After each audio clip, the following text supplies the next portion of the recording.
తాకట్లో ఉన్న మీ బంగారాన్ని విడిపించి ఆ రోజు ఆన్లైన్ రేటుకి కొంటాం. Sharma gold company. నమస్తే రమ్మగారు. నమస్తే జయ. ఏదైనా మంచి స్టోరీ చెప్పండి రమ్మగారు. సాధారణంగా మనం చదువుకున్న వాళ్ళు, జ్ఞానం కలిగి ఉన్న వాళ్ళ ప్రత్యేకతే వేరుగా చెప్పుకుంటాం. Knowledgeable people. నాలెడ్జ్ ఎక్కడి నుంచి వచ్చేస్తుంది? సహజంగానే కొంచెం ఐక్యూ ఉన్నవాళ్ళు ఉంటారు, చురుగ్గా, తెలివిగా, యాక్టివ్గా ఉంటే చదువు వాళ్ళకి వాళ్ళ ఐక్యూని బాగా పెంపొందిస్తుంది. అప్పుడు వాళ్ళకి రకరకాల విషయాలు తెలుసుకునే అవకాశం లభిస్తుంది. ఒట్టి ఐక్యూ ఉన్నవాడు కొన్ని చోట్ల రాణిస్తాడు. అవును. కానీ వాడికి చదువుతోటి ఆ ఐక్యూని పదును పెడితే వాళ్ళు ఇంకా అద్భుతంగా రాణిస్తారు. దాన్ని ప్రూవ్ చేసే ఒక కథ. పిల్లలకి నువ్వు తెలివిగల పిల్లలు, నువ్వు తెలివైన వాడివి, చదువుకుంటే ఇంకా రాణింపుకొస్తావని చెప్పాలి. చదువుకుంటే నీకు చాలా రకాల విజ్ఞానాలు వస్తాయి. నువ్వు ఒక తెలివి ఒకటే కాదు, చురుగ్గా ఉంటారు చూడు కొంతమంది పిల్లలు. అసలు ఇవాళ రేపు ఈ జనరేషన్లో చురుకుతనం లేని పిల్లలు లేరమ్మా. అవునండి. అతి చురుకు. అవును. ఏం చేసుకోవాలో తెలియదు ఆ మొత్తాన్ని. అలాంటి వాళ్ళే ఉంటున్నారు. అవును. పిల్లలు చదవకుండా ఉంటే చదువు ఎలాంటి ఫలితాన్ని ఇస్తుందో ఈ కథ చెప్పచ్చు. బాగుంది, మంచి కథ. పూర్వం ఒక అగ్రహారంలో ఒక ఆయన ఉండేవారు, ఇద్దరు మగపిల్లలు. ఆయన చాలా పేదవాళ్ళు వాళ్ళు. అయితే ఏదో చిన్న వృత్తి వాళ్ళది, పౌరోహిత్యం లాంటివి నేర్పించుకున్నారు. రెండో పిల్లడు భలే తెలివిగా ఉండేవాడు. ఆయనకి ఏమనిపించింది, పెద్దవాడు ఎట్లాగో మన ఇంటి పనులు, ఇంటి వ్యవహారము, మన క్లయింట్స్ ఎవరున్నారో వాళ్ళని మన ఊరు వరకు చూసుకుంటాడు. చిన్న ఊర్లో ఎంత డబ్బు వస్తుంది, ఎంత పేరు వస్తుంది, మనం ఉన్న ఊళ్ళో ఏదో భుక్తి గడుస్తుంది, అంతే. మర్యాదకు లోటు లేకుండా ఉంటుంది. కానీ పిల్లాడు చాలా తెలివిగా ఉన్నాడు. వీడిని పెద్ద చెరువులో ప్రవేశపెట్టాలి, పెద్ద చోట. అందుకు ఈ పిల్లవాడికి ఏదైనా చదువు చెప్పించాలని అనుకున్నాడు. కొద్దిగా కొంచెం వయసు వచ్చాక ఏం చెప్పాడంటే, నాయన నిన్ను తీసుకెళ్ళి ఎక్కడైనా పెట్టే ఓపిక లేదు నాకు.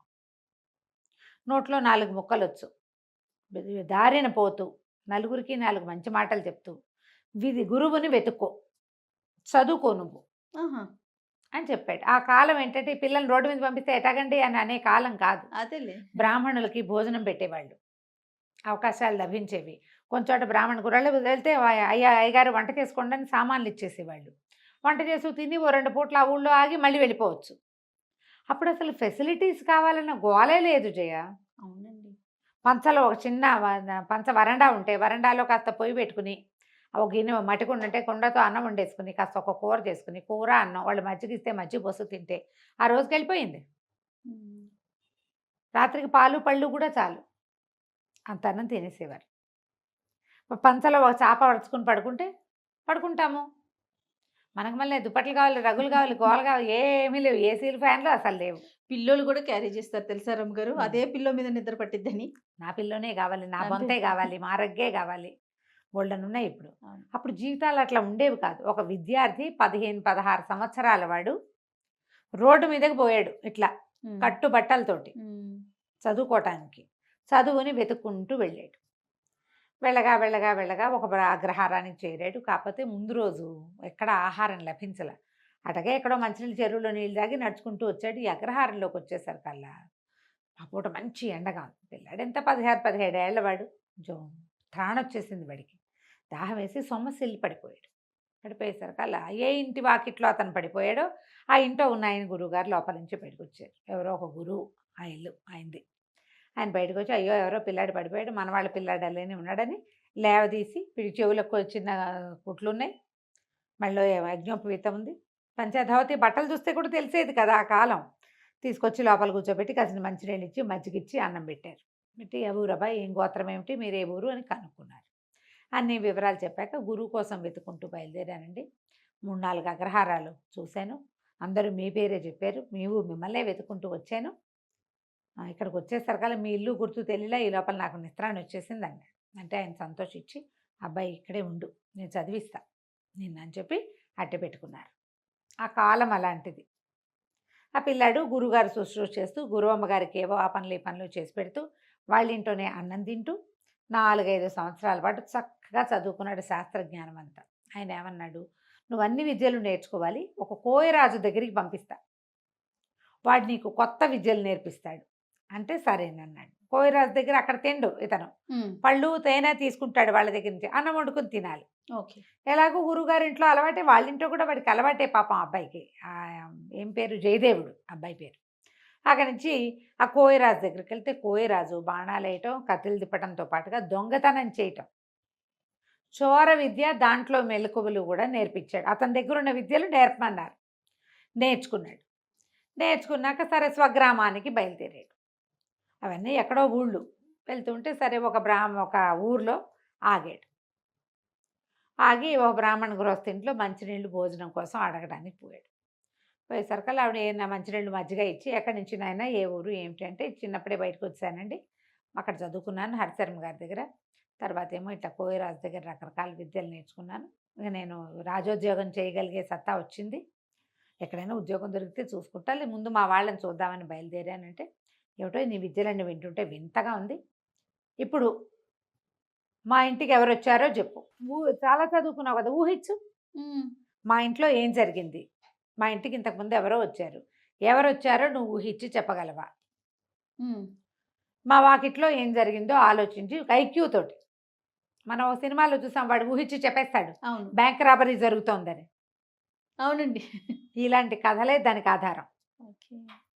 ఈ అబ్బాయి ఏం చెప్పాడంటే, బయటకు వాకిట్లోకి వెళ్ళొచ్చాడు, లోపలికి వచ్చాడు, ఇంటికి ఎవరో నలుగురు వచ్చారు, బహుశా రాజోద్యోగులు అయి ఉండొచ్చు, సైనికులు అయ్యి ఉండొచ్చు. తర్వాత ఈ రోడ్డు మీద ఒకడు నడిచి వెళ్ళాడు, వాడి నెత్తి మీద ఒక బొగ్గల బస్తా ఉంది. ఏం బస్తా? బొగ్గల బస్తా ఉంటే ఆయన ఆశ్చర్యపోయాడు. ఊరిని భలే కనిపెట్టాబోయ్, నిజంగానే మా ఇంటికి సైనికులు వచ్చారు, నలుగురు సైనికులు వచ్చారు. దేవాలయం దగ్గర ఒక మణి పోయింది, ఆ మణిని వెతుక్కుంటూ వచ్చారు, ఒక్కొక్క ఇంట్లోనూ వాళ్ళు వాకప్ చేసుకుంటూ వెళ్తున్నారు. నువ్వు భలే కనిపెట్టావు, అసలు ఆ మణి ఎట్టా పోయిందో, ఎవరి దగ్గర ఉందో నువ్వు కనిపెట్టగలవేమో, ప్రయత్నం చేయి, రాజుగారి దగ్గర నీకు ఉద్యోగం వేయించే పూచి నాది, చక్కగా మీ నాన్నని తాన్నయ్యని కూడా ఈ ఊరే తెచ్చుకోవచ్చు, ఈ ఊళ్ళో బ్రాహ్మణికానికి ఏం కొదవలేదు, మీ నాన్న అన్నయ్య వాళ్ళ పని వాళ్ళు చేసుకుంటారు, నీతోటే ఉంటారు హాయిగా, కనిపెట్టు, మణి ఎక్కడ పోయింది, ఎలా పోయింది, ఎవరు తీసుకొచ్చారు, ఎవరు తీసుకున్నారంటే సరేనన్నాడు. ఈ అబ్బాయి వెళ్ళి దిగి అక్కడి నుంచి వెళ్ళిపోయాడు, వాళ్ళ ఇంటి నుంచి బయటకు వచ్చేసాడు.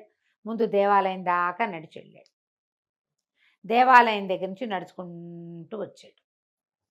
ఏ గృహస్థ అయితే ఇతనికి మంచినీళ్ళు ఇచ్చి ఉద్యోగం ఇప్పిస్తానన్నాడో వాళ్ళ ఇల్లు దాటి ఇంకా 9-10 ఇళ్ల తర్వాత ఒక కంసాలి ఇల్లు, కంసాలి ఇంటి దాకా వెళ్ళాడు.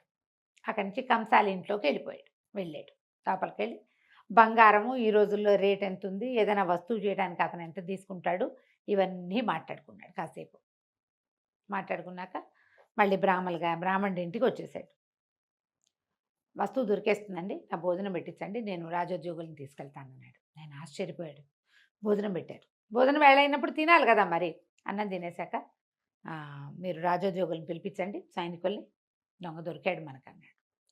అనేసరికి సరే 4 సైనికుల్ని గుడి దగ్గర ఉన్న వాళ్ళని కేకేసుకురమ్మని కుర్రాన్ని పంపించాడు. ఆయన పాలేరెళ్ళి సైనికుల్ని పిలిచాడు. మా అయ్యగారు ఏదో చెప్తామని రమ్మన్నారంటే 4 సైనికులు వచ్చారు. వస్తే వాళ్ళు మాట్లాడుకున్నారు. జయదేవుడు అన్నాడు, దీని తర్వాత 9 ఏళ్ళ తర్వాత కంసాలి ఇల్లు ఉంది కదా, కంసాలేనండి దొంగ అన్నాడు. ఈ రాజోద్యోగులు వీళ్ళు సైనికులు అన్నారు, అటగాదు బాబు, అందరి ఇల్లు సోదా చేసాం, ఇప్పుడు నువ్వున్న ఇల్లు సోదా చేసినట్టే కంసాలి ఇల్లు కూడా సోదా చేసాము, వాళ్ళ ఇంట్లో ఎక్కడా కనపడలేదు, అన్ని పెట్లు గిట్లు అన్నీ చూసాం అనేసరికి నాతో పదండి నేను చూపిస్తాను అన్నాడు. ఈ బ్రాహ్మణ ఏ ఇల్లు అయితే ఆశ్రయం ఇచ్చారు ఇంట్లో వాళ్ళు కూడా బయలుదేరారు. సరే అందరూ కలిసి లోపలికి వెళ్ళారు.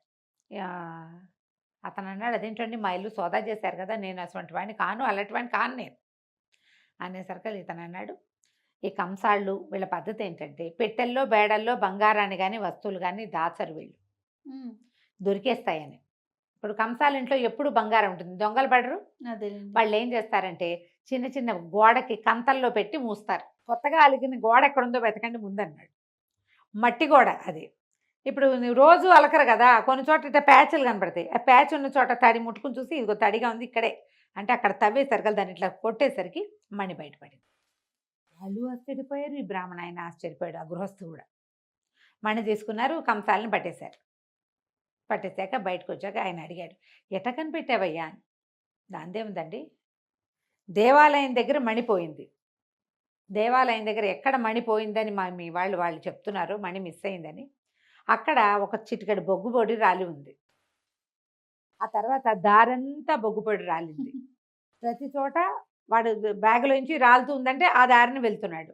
తర్వాత ఎక్కడైతే బొగ్గుపడి రాలి ఉందో అక్కడ అడుగులు నిదానంగా వేసినట్టు, మధ్యలో ఒక్క అడుగు వెనక్కి వేసినట్టు కనపడుతుంది. తను ఎవరినైనా వెంబడిస్తున్నారేమోనని వెనక్కి తిరిగి చూశాడు ఆ బొగ్గులు బస్తా పట్టుకున్నవాడు. నేను కంసాలి వాళ్ళ ఇంట్లోకి వెళ్ళినప్పుడు వాళ్ళ వాకిట్లోకి, ఇప్పుడు రోడ్డు మీద కాకుండా వాళ్ళ వాకిట్లో కూడా బొగ్గుపడి వెళ్ళింది. వాళ్ళ ఇల్లంతా పరిశీలిస్తే ఒక మూల బొగ్గుల బస్తా కనపడింది. ఖచ్చితంగా అతను తెచ్చి ఉండాలి. అతను ఏం చేశాడు, మణి ఎక్కడ దొరికింది. దొరకగానే మణి చేత్తో పుచ్చుకొచ్చినా జేబులో వేసుకొచ్చినా అంతది తెలిసిపోతుంది. అందుకని ఏం చేశాడు, ఒక బొగ్గుల బస్తా కొనుక్కొచ్చుకొని అక్కడ పెట్టి బొగ్గుల బస్తాలో దాన్ని వేసేసాడు. బొగ్గుల బస్తా మోసుకుంటూ వచ్చాడు. వచ్చిన తర్వాత అడుగడుక్కి ప్రతి 10 అడుగులకి ఓసారి వెనక్కి తిరిగి చూసుకుంటున్నాడు.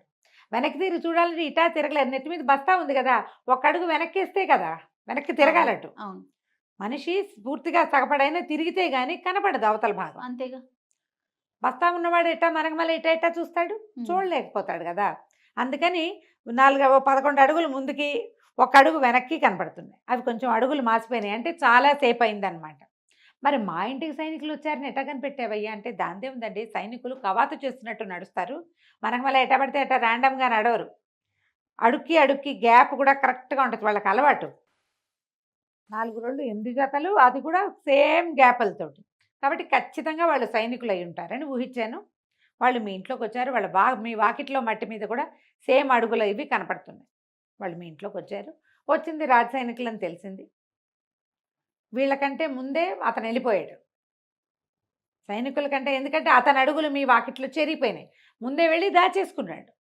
కంసాలు కాబట్టి ఖచ్చితంగా బంగారాన్ని పూడ్చినట్టుగానే దీన్ని పూడ్చిపెట్టాడు.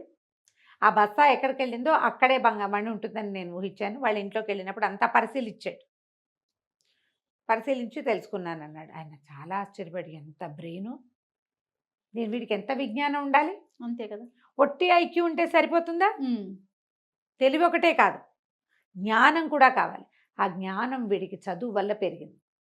ఆయన రాజుగారి దగ్గరికి తను తీసుకెళ్ళాడు జయదేవుని. మాకు తెలిసిన వాళ్ళ అబ్బాయి, చాలా తెలివైన వాడు, హరిశర్మ గారి దగ్గర చదువుకున్నాడు, తనకి రాని విద్య లేదు, మీ దగ్గర మంత్రిగా ఉంచుకోండి అని చెప్పి రాజుగారికి సిఫారసు చేసి జయదేవుణ్ణి మంత్రిని చేశారు. తర్వాత వాళ్ళ అన్నయ్యని వాళ్ళని తెచ్చుకున్నాడు. నిజంగానే ఆ మణి చక్కగా ఎలా పోయిందో అలాగే 3-4 గంటల వ్యవధిలో చక్కగా దొరికేసింది. కథ కంచికి మనం ఇంటికి. చాలా బాగుంది రమ్మగారు. నమస్తే. నమస్తే.